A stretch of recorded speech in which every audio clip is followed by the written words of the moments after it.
Hey, my fellow anglers and friends, welcome back to the channel, your go-to spot for everything fishing down under. Today, we're casting our lines into the future, looking at the fishing forecast for a special day, November 2nd, 2025.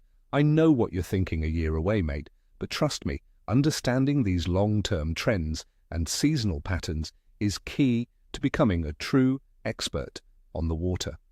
While we can't predict every single gust of wind a year out, we can definitely see the bigger picture. And this particular day looks like it's going to hold some intriguing opportunities for us.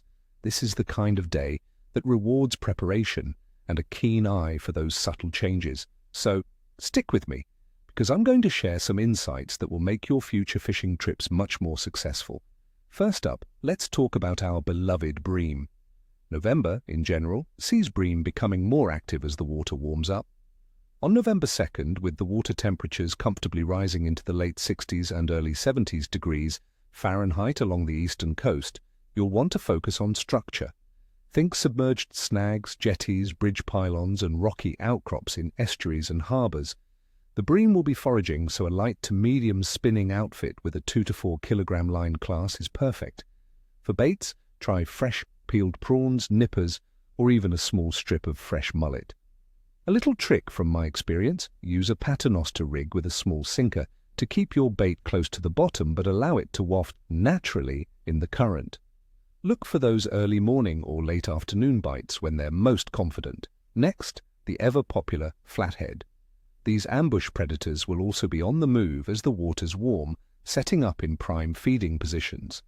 On this day, I'd be looking for them around sandy drop-offs, the edges of weed beds, and estuary channels where there's good current. They love a good ambush point. A medium spinning or bait-casting setup, spooled with 10 to 15-pound braid, will give you the sensitivity to feel those subtle bites. My go-to lures for flathead in November are soft plastics, particularly those paddle tail or grub-style plastics in 4 to 5 inches, rigged on a 1/4 to 1/2 ounce jig head. Work them slowly along the bottom, imparting little hops and pauses. Don't be afraid to try some shallow diving hard-body lures over sand flats at high tide too. The warming water means they'll be actively chasing prey. And finally, for those who love a good fight, let's talk about Tailor and Australian salmon. These aggressive schooling fish will be patrolling the inshore waters, especially around headlands, rocky points and surf beaches. With the ocean temperatures in Sydney hovering around the high 60s to low 70s degrees Fahrenheit, these guys will be actively hunting baitfish. For Tailor, a medium-heavy spinning rod with a 20 to 30-pound braided line and a metal slug or pilchard imitation lure will be highly effective. Cast it out and retrieve it at a medium to fast pace. For salmon, similar gear works, but they're often keen on smaller metal slugs or even a simple pilchard on a gang hook.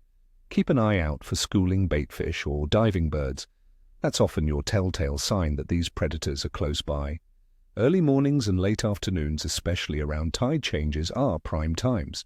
Now let's break down the conditions for November 2nd, 2025 across Australia, focusing on our primary fishing grounds in the southeast. And this is late spring, transitioning into early summer, so generally we're looking at pleasant, warm weather. Average daytime temperatures in places like Sydney will be in the mid-70s degrees Fahrenheit, with overnight lows in the low 60s degrees Fahrenheit. We can expect moderate rainfall in some areas, more likely to be brief showers rather than prolonged downpours. Wind patterns are generally moderate, typical for the season, which means we might see a mix of light to moderate breezes, so keep an eye on local forecasts closer to the date for precise wind direction and strength, as that can significantly affect your chosen spots. Atmospheric pressure will likely see some variations, influencing fish comfort levels. A stable, high-pressure system generally means better fishing, but a dropping pressure can sometimes trigger a bite just before a weather change. Regarding water temperature, a crucial factor, the average surface water temperatures along the eastern coast, especially around Sydney, will be gradually increasing, sitting around 67 to 69 degrees Fahrenheit. This warming trend is fantastic for fishing. As the water heats up, fish become more active, their metabolism increases, and they need to feed more frequently. This is when many species move into shallower areas to forage, making them more accessible to anglers. In the warmer northern waters, temperatures will be higher, around 80 degrees Fahrenheit and above, fueling the activity of tropical species, though November also marks the start of the rainy season up north, which can bring its own challenges. And let's not forget the moon, friends. On November 2nd, 2025, well be under a waxing gibbous moon with approximately 87 to 92% illumination. This phase is 3 days after the first quarter and just 3 days before the full moon, the beaver moon. Many anglers, myself included, believe that a waxing gibbous moon often corresponds with increased fish activity, especially around high tides. The stronger gravitational pull can lead to more pronounced tidal movements, which stirs up baitfish and makes predators more active. There's a popular belief that the days leading up to a full moon can be incredibly productive, so this is definitely a promising sign. Overall, for November 2nd, 2025, my assessment for general fish activity across Australian coastal waters is medium to good, with pockets of high activity. The combination of warming waters, increasing biological activity as spring transitions, and a strong waxing gibbous moon creates a generally favourable environment. However, local weather changes, such as sudden pressure drops or strong winds, could make the fish a bit more capricious in specific areas. The fish will be active, but you might have to work for them, moving around to find the most comfortable spots where they are feeding confidently. So, there you have it, my friends, your comprehensive forecast for November 2nd, 2025.